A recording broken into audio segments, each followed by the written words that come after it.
You know, I think I've made this very clear, but I won't rest until I see Donald Trump back in the White House. Ah, yes. George Santos is going to try and help Donald Trump win the White House. How appropriate. Because with 23 charges, he is 68 short of Trump's 91. And while Santos has now been kicked out of Congress, Trump is the GOP presidential frontrunner.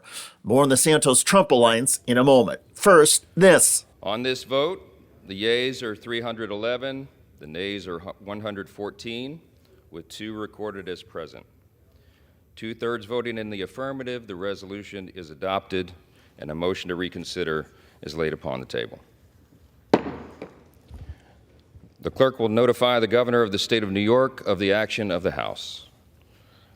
Under Clause 5D of Rule 20, the chair announces to the House that in light of the expulsion of the gentleman from New York, Mr. Santos, the whole number of the House is now 434. Santos coming down the stairs there of the Capitol. Now you hear Monty trying to get to him, and as soon as he gets to him, it looks like he isn't saying anything to anyone. He has been talking a heck of a lot before this vote, but now you see this vote, 310. The threshold was 290 to kick him out. We are waiting to see if he says anything there. Let's listen in. Nope, jumped in the car, closed the door, windows rolled up. Any comment? Mr. Santos, any comment? The vote to expel Santos was stronger than many lawmakers had anticipated. Indeed, for a while it seemed like Santos might survive. But at the last minute, Republican Congressman Max Miller circulated an email explaining how his own family had been ripped off by Santos. And that was the difference, according to House Ethics Committee member David Joyce on CNN. Yesterday at the end of the talk, and then today came forward and put out the email for those who may not understood of where he was coming from, and explained that not only he but his mother were ripped off by this campaign. And so when you start ripping off other members, if that's not enough to convince people that maybe you shouldn't be here, well, then I don't know what it's going to take. Are you talking about your Ohio colleague, Max Miller, that his statement, you think, made the difference there? Correct. You know, and I'd have guessed that we were dropping from 150 to about 80 or so, 70. And I think Max's last minute email to all the members determined the outcome for him, because a lot of us said, oh, that they may not have believed my investigative report. Sorry about that. But they believed Max that when it came personally from him, that he was ripped off, his mother was ripped off, and that he had to spend money then to defend himself against the FEC's allegations. Earlier, during a floor debate over the expulsion effort, Max Miller made references to his experience with Santos. I myself have been a victim of George Santos, and as well as other members of Congress, in terms of defrauding through public donations. I had received an ethics complaint from the FEC, which I had to spend tens of thousands to defend myself. You, sir, are a crook. I know I should direct my comments to the chair. I yield back. Gentlemen, Santos then rose and hit back hard. Gentleman from New York, Mr. Santos is recognized. I'd like to move to have the gentleman from Ohio's words stricken from the record, please.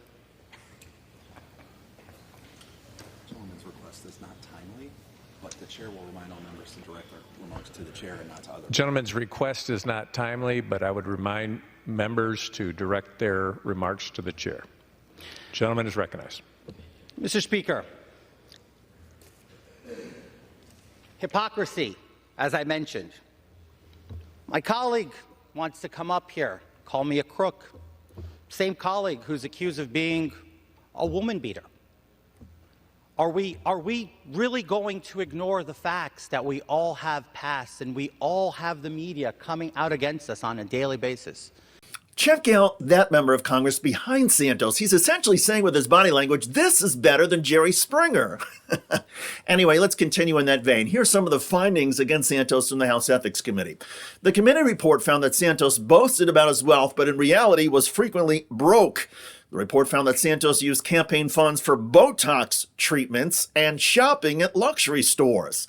Santos allegedly lied to donors about his 2020 campaign loans and then failed to pay a staffer on that campaign. Santos allegedly lied about 2022 campaign loans. Santos allegedly falsified information related to contributors' names.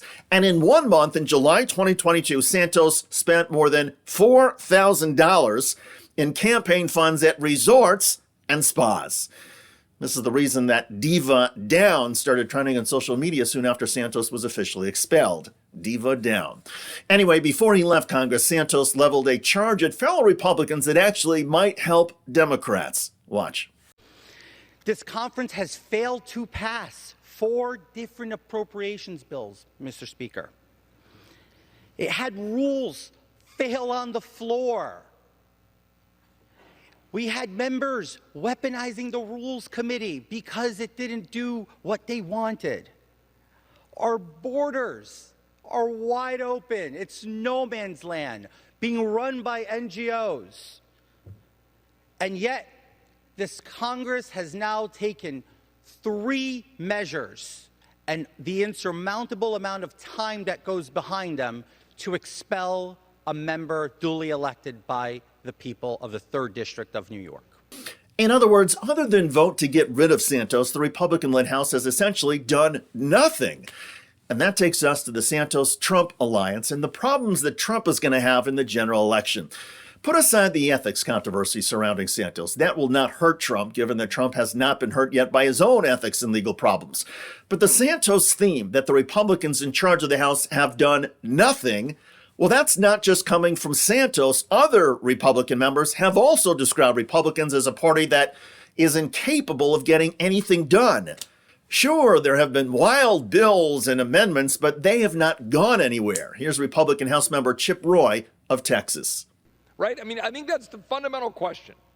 Did your constituents send you here to file bills, to file amendments, to simply vote and then go say, oh, isn't it so great that we voted and passed something out of committee? Do your constituents know when we pass something out of committee as a general matter? Do they know how many bills you filed? Do they know whether or not you got some amendment inserted, whatever, unless you tell them? Or are they looking for results? Do they want the border to actually be secured? Do they want spending to actually go down so there's less inflation and they can afford to live? We have done a number of great things fighting here as Republicans, but they don't mean a thing if we are not willing to sit down at the negotiation table and look at our Democratic colleagues in the Senate and look at the President of the United States and tell him this is how it's going to be done, or you're not going to get your funding. This is how it's going to be done, or don't even think about another dollar for Ukraine. That's my message to my Republican colleagues who, frankly, are getting a little too wound up at that question I asked, what have we done? Because the simplest solution to your frustration about that question being asked is to have an answer. For now, though, the Republicans have no answer except to say, well, we expelled George Santos. Mr. Fabulous, who says he merely replicated the campaign fundraising tactics of other Republicans, is now gone. And Santos is threatening to get revenge on some Republicans by telling all about their ethical issues. As one of my friends said, that George Santos podcast is going to be epic. In all seriousness, Santos and Chip Roy and other Republicans have identified a key problem for Donald Trump in the general election. There is no evidence that Republicans can actually govern and actually get anything done. A majority of the public, according to the polls, want Congress and the Biden administration to do more to stop things like illegal immigration. President Biden has proposed comprehensive immigration reform, including more border security agents, but the Republican House cannot even get out of its own way to negotiate on immigration issues. So the problems linger.